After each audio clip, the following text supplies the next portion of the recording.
Hey, Mike Effingham here, Natural Current, and we have another swimming pool off the grid. It's running our 2-horsepower pool pump.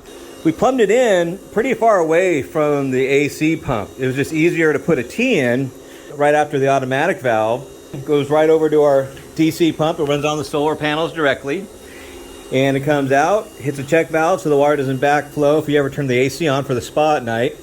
But then we bring it right into the filter. A little T here. We have a check valve for the AC pump there, so the water doesn't back through. So that's where our check valves are behind on the AC pump. So it doesn't really have to be right above the AC pump. It just has to be somewhere in the line before it meets up to the filter and the DC pump. Swimming pool's been running great. So we have a nice little flow. Got about a little 20% water flow through the spa, and the return lines are doing their thing. But you can see the return lines in the swimming pool. That circulates the water. You can see the water movement. So when you're out on variable speed pump and you're running on low speed during the day when you're trying to save a buck, that's what you're losing. You're losing that circulation flow around the pool. So we have return lines around the swimming pool that circulates the water, keeps your chemicals active, allows you to have a clean, safe swimming pool to swim in. And we have a great view here.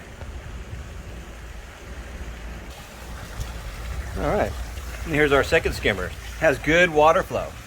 And that's all free off the sun and taking care of this pool. Thank you, Weston.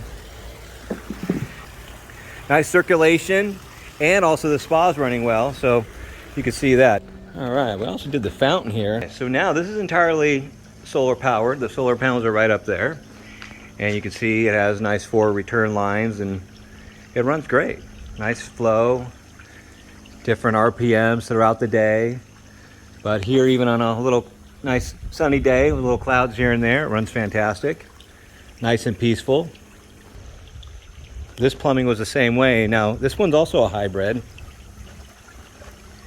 And here the water comes in. It's our suction line. And we have this plumbed as a hybrid as well. So that way it can be turned on at nighttime, anytime. It's the check valve on the DC pump and a check valve on the AC pump. That way they don't fight each other. If in the evening time you want to turn that on or have that set as a timer. And our return goes right back into our cartridge filter to the fountain. All right.